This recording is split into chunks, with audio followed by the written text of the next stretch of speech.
बहुत ठीक बात कही है। हेमंत शर्मा जी अधिवक्ता हैं। हेमंत जी, आपने भी कुछ याचिका लगाई है, कुछ एप्लीकेशन कोर्ट में दी है, क्या है वो एप्लीकेशन और क्यों ये नौबत आ गई कि हमें कानून का सहारा लेने की जरूरत पड़ रही है, करणी सेना को अपनी तरफ से एक बयान जारी करना पड़ रहा है?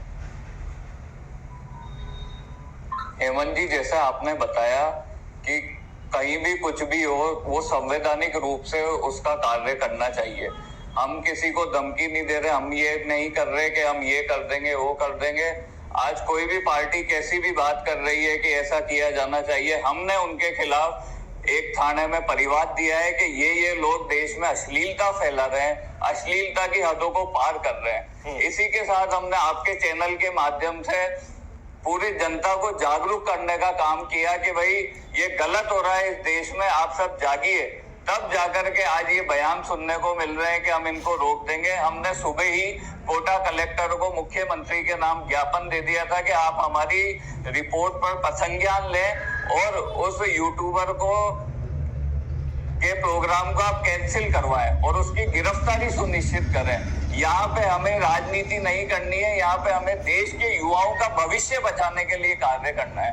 और हमने उसमें यही लिखा है कि अगर ये लोग नए नए लड़कों को वहां बुलाते हैं, उनकी प्रतिभा दिखाने की जगह अपनी अश्लीलता फैलाते हैं। एक बच्चा वहां जाता है, उसमें जो भी प्रतिभा होगी नहीं होगी वो बेचारा खड़ा होता है और ये लोग उसके शारीरिकता पे, उसके माँ बाप के संबंधों पे, उसकी माँ के लिए अनगढ़ंत बातें कहते हैं। इन्होंने क्या देश को इतना नीचे समझ लिया है। और मैं एक चीज और कहना चाहता हूँ कि राजस्थान पद्मावती की धरती है, जिसने अपनी लाज बचाने के लिए अपने आप को जला दिया, अपनी सभी के साथ न्योछावर कर दिया। ये लड़की यहाँ आके क्या संदेश देना चाहती थी? जो आपकी खबर का ये इंतजार कर रहे थे, जब जाके इन्होंने उसको कैंसिल किया है। मेवाड़ में इसको परमिशन ही क्यों दी गई? क्या वहां पे जो परमिशन देने वाले लोग हैं उन्होंने इस चीजों को नहीं देखा था?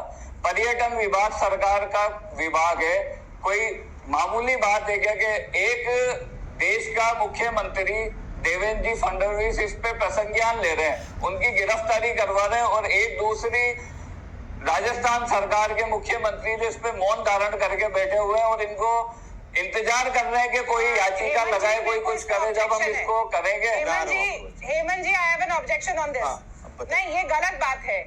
अगर आपके घर में कोई आयोजन होता है तो आप उस आयोजन की स्वीकृति देते हैं। उस आयोजन के अंदर आयोजन करता किसको बुला रहा है, किसको नहीं बुला रहा है, ये मुख्यमंत्री जी पर इसमें आयोजन में कौन आ रहा है उनका देखा तो जाता है कि उनका बैकग्राउंड क्या है, देश किस परिस्थिति से गुजर रहा है। आयोजकों में अगर अपूर्वा मक्खी जी का नाम शामिल था, पर्यटन विभाग सरकार का विभाग है, उनको देखना चाहिए कि ये बुलाया जा रहा है। इस तरीके से आप थोड़ी आप किसी को भी बुला लेंगे और वो कुछ भी बोलेगा। स्पॉन्सर नहीं है इस कार्यक्रम का, प्रायोजक नहीं है, बिल्कुल है।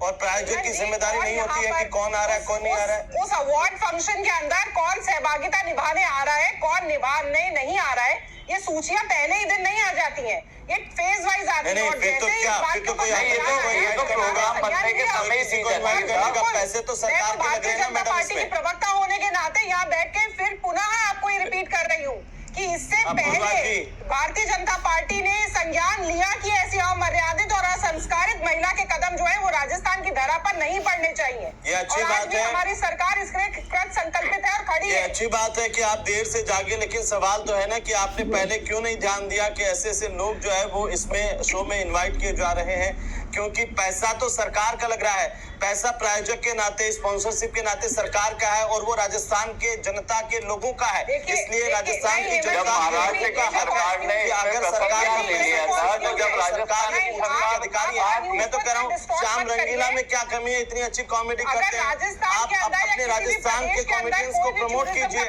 हम सब साथ हैं। वहाँ की टूरिज्म डिपार्टमेंट उसका स्पॉन्सर भले ही होता है, मगर अतिथि कौन आएंगे, कौन उसके अंदर फंक्शन करेंगे, कौन परफॉर्म करेंगे, ये सारी कार्य योजना बाद में बनती है और बाद में दी जाती है। और जैसे ही ये विषय सामने आया, इसके ऊपर जो है वो लिया गया है संज्ञान, और आप देखिए आप ही के चैनल के माध्यम से पता चल गया कि उनको आने से रोक दिया गया है, प्रतिबंध लगा दिया गया है। नहीं, ये अच्छी बात है अपूर्वा जी, इसके लिए मैं आपकी प्रशंसा कर रहा हूँ, लेकिन ये इसके लिए तो सवाल का जवाब देना ही पड़ेगा। इस जिम्मेदारी से तो आप भाग नहीं सकते कि जिसके हम स्पॉन्सर हैं उसमें अगर कोई इस तरह के लोग आ रहे हैं जो हमारी संस्कृति को प्रभावित कर रहे हैं, हमारे सनातन को प्रभावित कर रहे हैं, हमारी आने वाली जो पीढ़ियां हैं उनको खराब कर रहे हैं, तो हमें सोचना पड़ेगा ना मैडम। श्याम रंगीला जी क्या कहेंगे, क्या इस आधार पर हम कह दें? मैं इसमें एक मुद्दा और ऐड करना चाहता हूँ कि हम है ना इन्हीं लोगों पर ना रुके, इनके अलावा काफी लोग हैं, तो अब हम सरकार को मौका दे रहे हैं कि पहले ही आप उन पे कार्रवाई कर लें, हमारे को याचिका लगाने का मौका। मैं ये कहूंगा